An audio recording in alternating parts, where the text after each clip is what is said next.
decide I'm going to come in as an employee, you pay the highest taxes. If you decide I'm going to be an investor, you pay a different tax percentage. If you decide, okay, well, I want to be the kind of person who actually employs people, I want to set up a business, you pay a different tax percentage.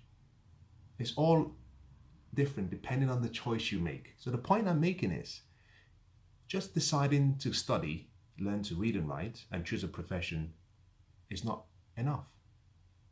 You need more than that. You need to ask yourself a bigger question.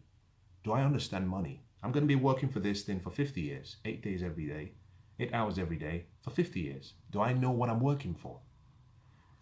We need to learn, and we should have been taught, and I wish I was taught about, okay, well, how do you create wealth? How do you multiply wealth? How do you protect wealth?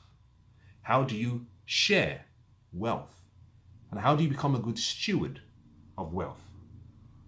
That is the science of wealth. Now, Wallace Wattles said something that I thought was fascinating. He says that there is a science to getting rich. And it's an exact science, like mathematics or algebra.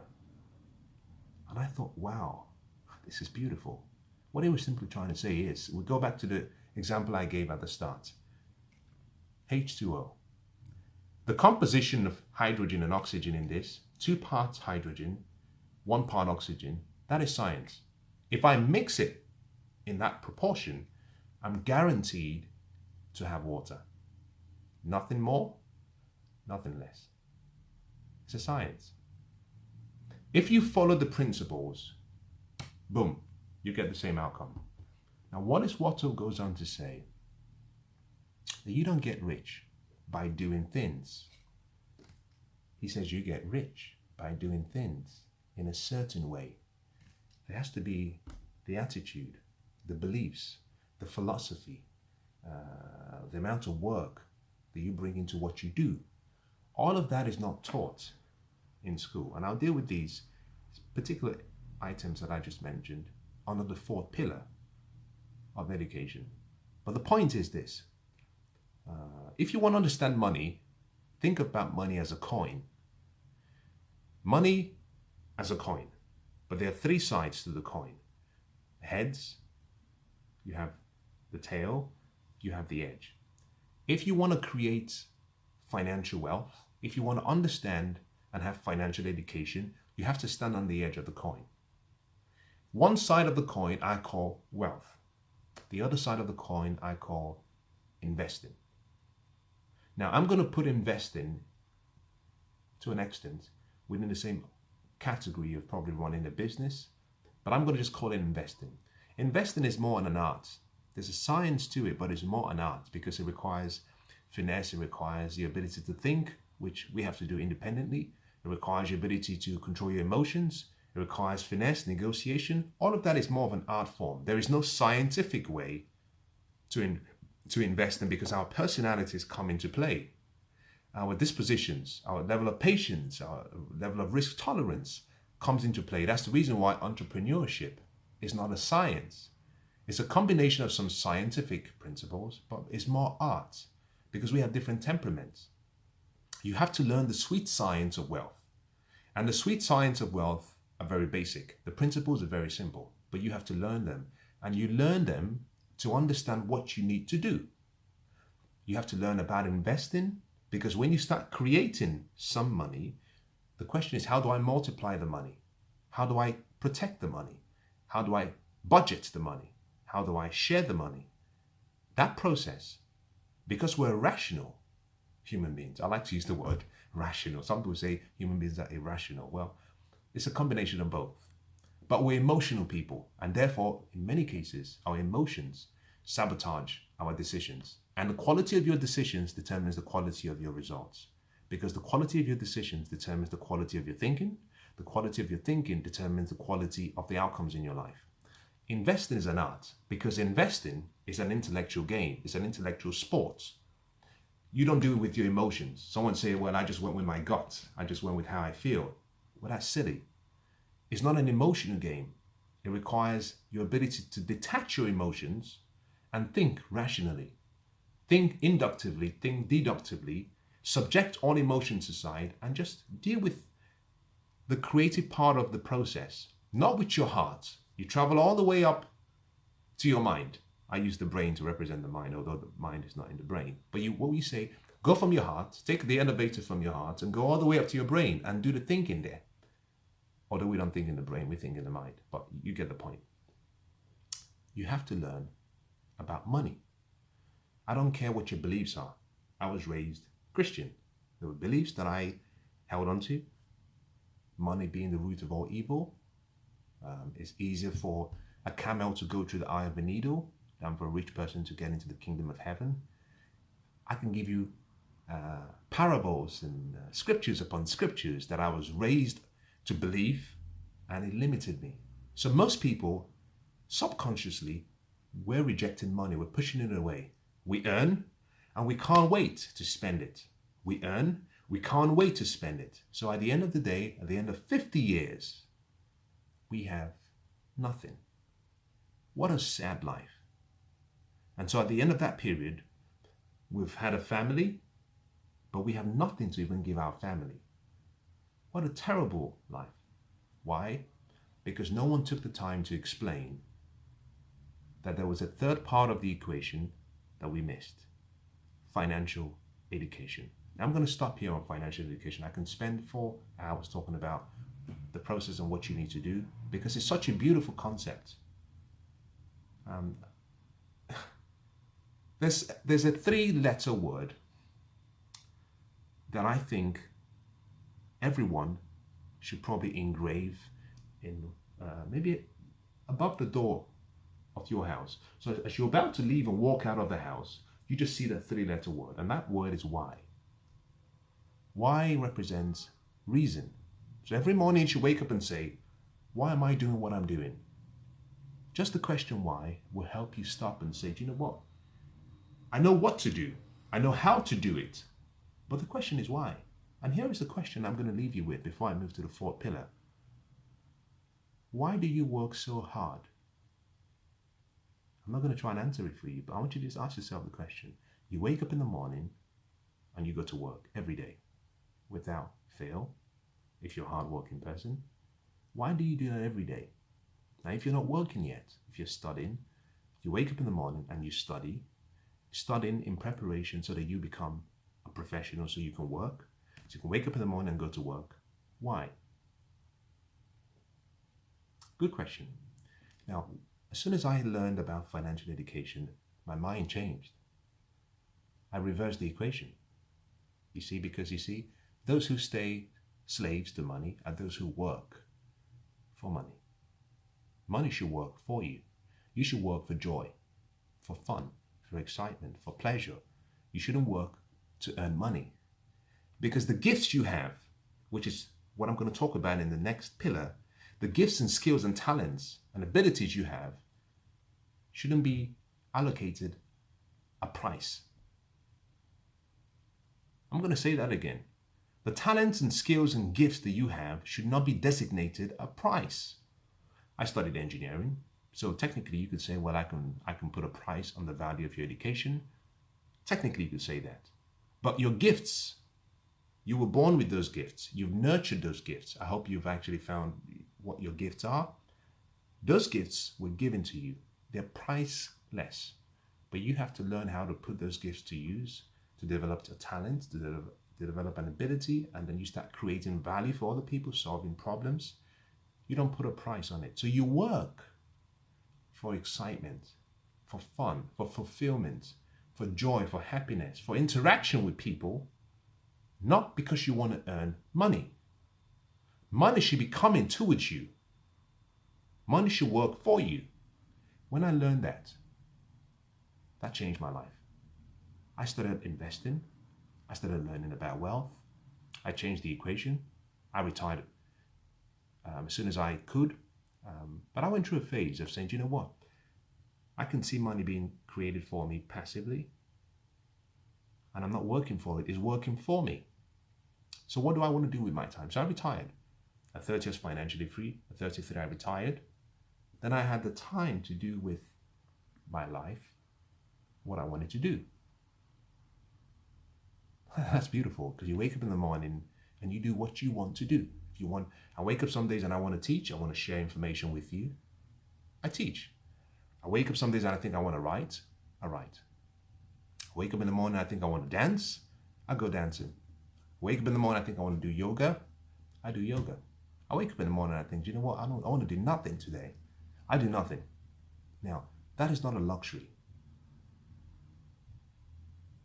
That is a lifestyle that has been created simply because I learned the third pillar of the education system.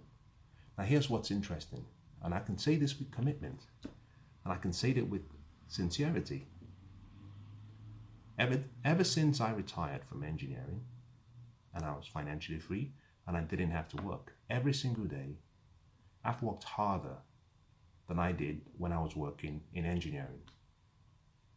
So the 12 hours I mentioned earlier on, 8 hours of work, 2.5 hours going back and forth between and from work, and 1.5 hours preparing and getting ready, 12 hours that I used to invest for work, I spend more time now than I used to when I was working. Why?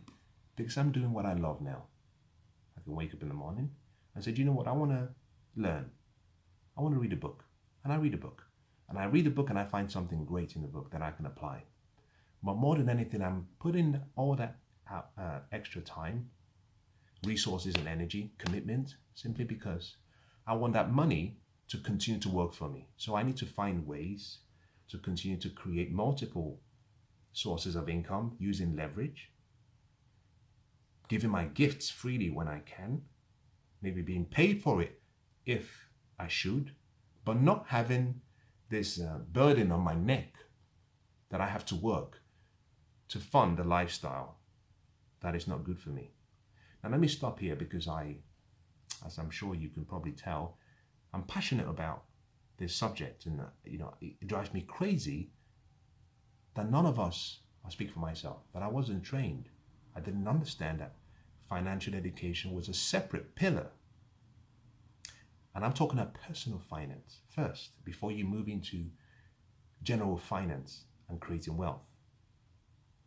The fourth pillar in the education system is what I call personal development, personal growth and development. This is mind-blowing stuff. If I had a choice, I'm going to say this, if I had a choice, this would be the first thing that you learn. This will be the first thing you learn in school. Personal development. To teach you about yourself, to teach you about who you are, to teach you about the mind. Because you see, the treasure of life, the greatest tragedy in the world, in my opinion, the greatest tragedy in the world is the perception of knowledge. It's not even ignorance. Ignorance means that you don't know something. I'm ignorant in so many areas of life. There's so much I do not know. I have no shame because I'm open about it, and I can say very happily, but guess what? I have a passion for learning. So if there's something I'm interested in, I'll find the information, I'll find someone who can teach me. I'm ignorant about so many things, and that's acceptable because, in my opinion, only about maybe 2.5%, 3% of the knowledge in the world is relevant for me to have the good life. Everything else is simply commentary. I'll put it in a different way. You have to distinguish between the signal and the noise. The signal for me, 3%, 97% noise. I don't need to know all of that from the 97%. If to have a good life, to have a fulfilled life, to live well, to live with other people and to treat people well, 3%. Personal development, I would teach first. Secondly, I would teach people about money, second. Then thirdly, I would start to teach people about academic education, how to read and write now. Finally, I would teach people about professional education. Let me talk about personal development, because you see, personal development is simply the part of the education system that helps you to grow, helps you to improve. teaches you how to set goals. Let me not even get excited. Let me go back to basics. Personal development, basics. Number one, the individual. Not the country, not the society, the individual. Who am I? What have I been endowed with? Because each and every one of us has been given gifts. You start with the individual. Well, what is the individual? Well, the individual is a spirit being. Number one. That individual that is spirit lives in a physical body. Number two, so what you see is my body. The best part of me is spiritual. You cannot see spirit because to see and operate in this world, physical world, I need a human body. But the best part of you and the best part of me is spiritual. You are not your physical body. You are not your hair. You are not your job. You are not what you do for a profession. You're not what you like. You're a spirit. And that spiritual part of you is perfect. It's perfect. We say infinite intelligence, boundless love, understanding is all within you. It's within that spiritual part of who you are. You need to now learn how to tap into the greatness within you. So some people say, well, I'm on the march towards greatness. No. You're great because your nature is spirit, and spirit is perfect. You cannot improve spirit. Spirit is above greatness. Greatness is a word that we use in the physical world. In the spiritual world, if you understand who you really are, you would think, well, you really call that great? That's just so simple.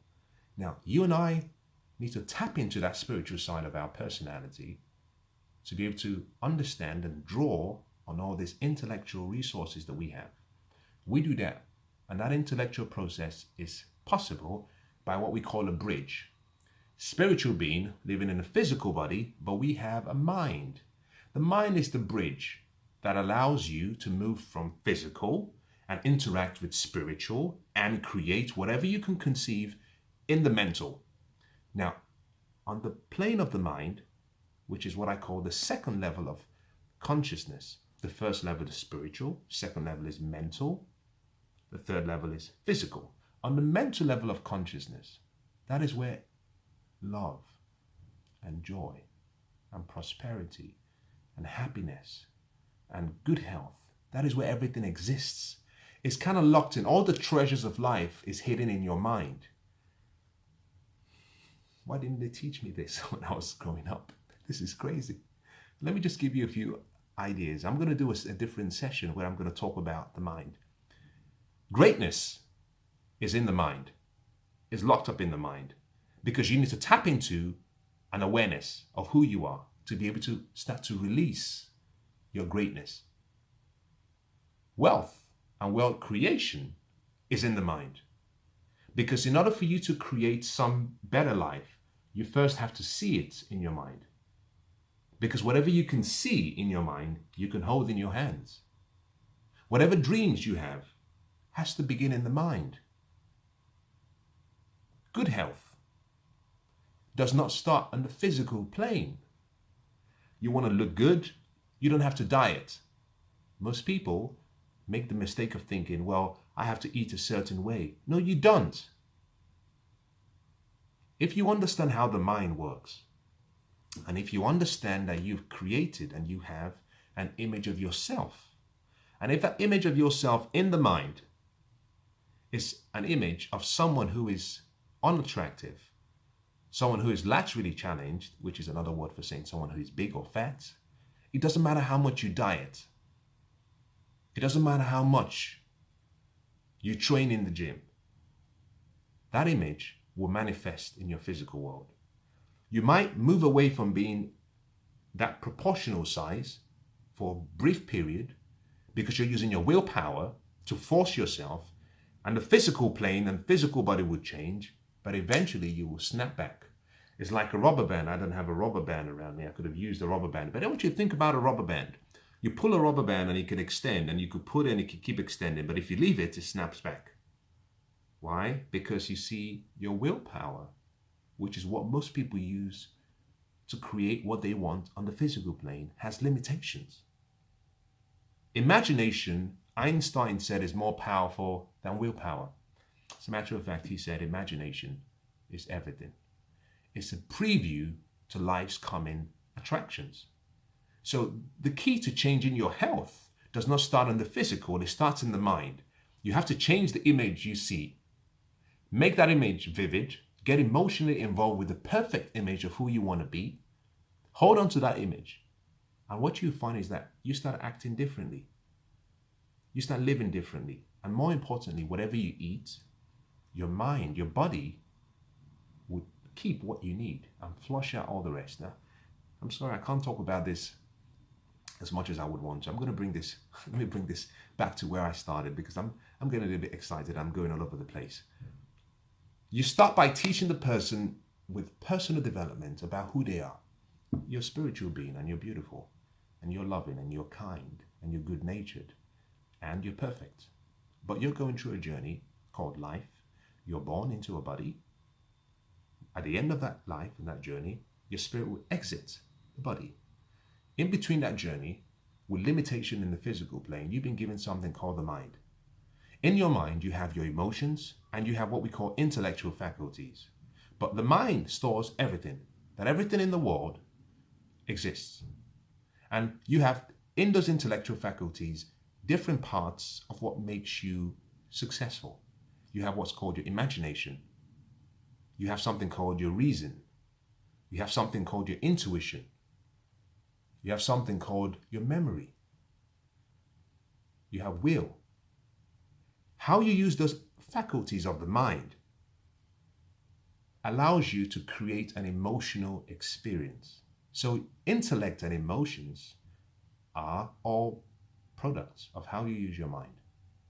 If you're happy, happiness is not something without. It's an inside job. It's within.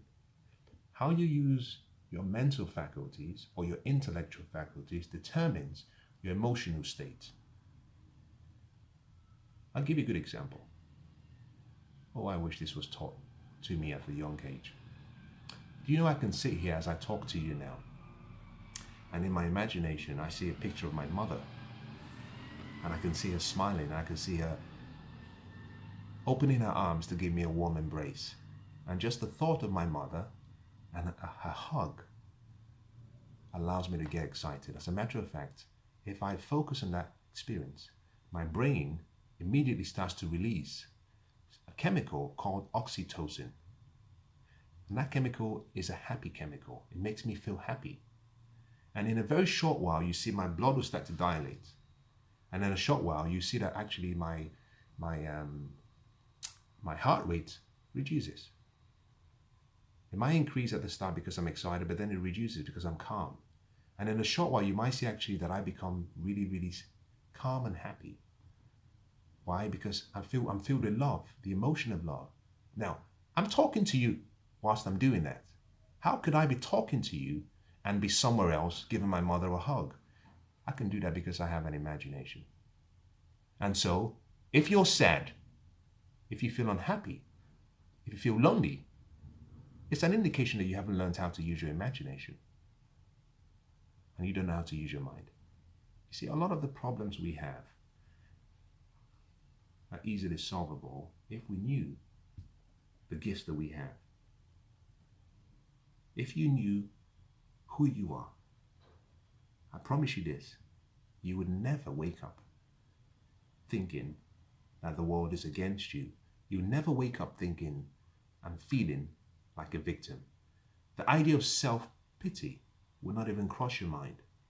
Because you see, in the great book of Proverbs, it says, whatever the mind can conceive and believe, the mind can achieve. Whatever dreams that you can create in your mind, you can achieve it.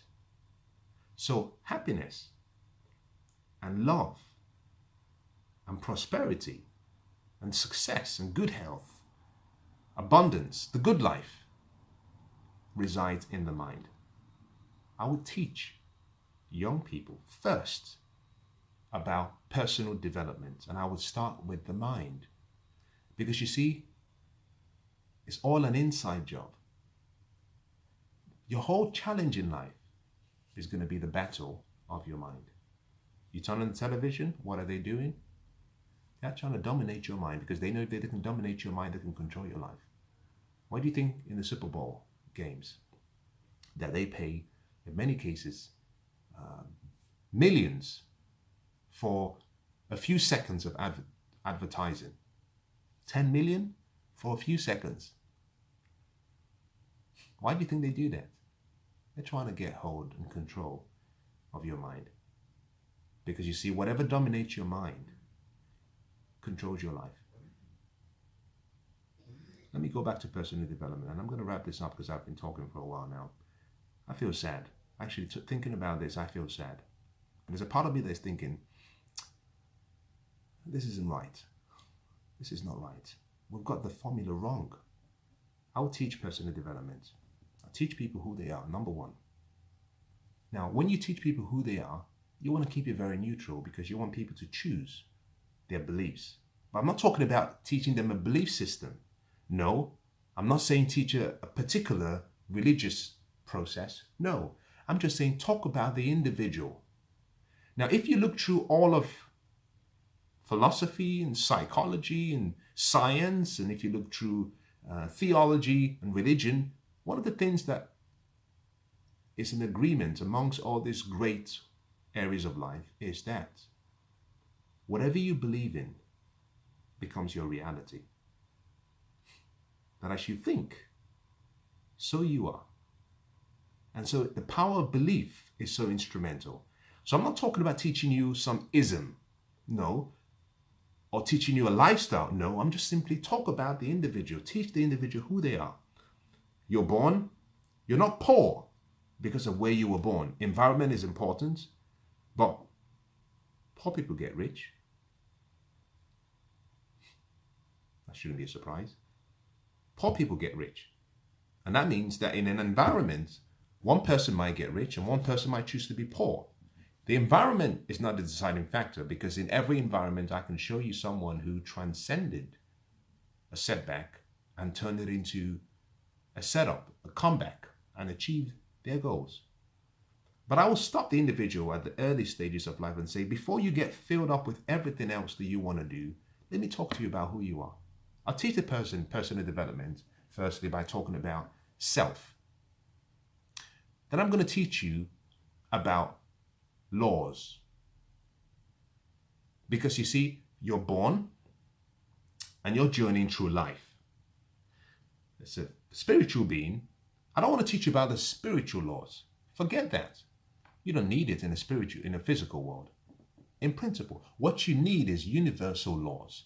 The universal laws of the earth and the world that you live in. Now, I'm not talking about scientific laws.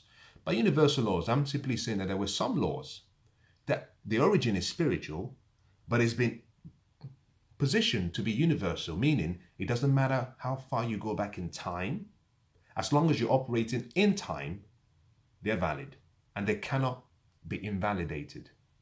They're what we call universal truths. I'll teach people about laws. Let me give you a few examples. The law of sowing and reaping. What does it mean? The law of cause and effect. What does it mean? The law of the seed. What does it mean? The law of the seasons of life. Summer. You go from summer, you move into spring, then you move into autumn, then you move into winter. There's a seasons of life. So it never changes. The paradox of life is that we relive life every day. So every day is an opportunity to start again. And why is that? Well, it's an opportunity to begin anew. I will teach people about the laws of life. The law of attraction, the law of assumption, which is for the mind, the law of belief. I'll teach people about the law of expectation. Now, if I had to choose, this is crazy. This is crazy. But if I had to choose the laws that I would teach people, I would begin with the law of assumption. Then I would teach you next, because they're interconnected, I'll teach you next the law of belief. Because whatever thought you have in your mind, when you mix it with emotion, that's your belief. Not what they taught you as you were a young child, no. Your results and the outcomes in your life are a manifestation of your belief. Your belief is a manifestation of the thoughts that you've emotionally got involved with, that you've held on to as being true, and as a result of that, you're replaying it in your mind. And as a result of that, you're recreating in your life. But I will start with the law of assumption, because the law of assumption simply says that if you can assume to be the person that you want to be, if you can, in your mind, assume, you go to the end. You don't start where you are. I'm born poor. I'm born in a family that is not good. I can't read. I can't write. I don't care what how you describe yourself. No. If you can assume that you are successful, if you can assume that you are healthy, if you can assume that you're happy, if you can go to that point in time in the future, but do it in your mind, and you hold on to that emotion and you get emotionally involved with it, if you can hold on to the feeling of the desire achieved in your mind, if you hold on to it with passion, if you hold on to it with faith, that in a way you do not know, and in a way that you need not know, you're going to find your way to that future. Why? Because you see, spirit, which is what you really are, is always looking for fuller expression and revelation. Is always looking to transcend. Spirit moves. Spirit never stays still. And that simply means that wherever you are, whatever you've gone through, you're there by choice, because you have failed to go into your mind and create a different world for yourself. The law of assumption. I'll teach next the law of belief. Then I'm going to teach about the law of expectation, and then the law of attraction. You see, those 4 laws, we call those the creative laws. These are the laws that create the future you want. Then I'm going to attach that to the law of sowing and reaping, the law of solving problems, the law of cause and effect, the law of the seed. Give you a good example. I take a piece of corn, I put it on a table, I leave it there for 4 days, it withers and dies. I take the same piece of corn, I put it in soil. One soil, I put it there, it grows. Another soil, it dies. Why? The seed, in many ways, tells you how rich the soil is. But also the soil tells you how good the seed is.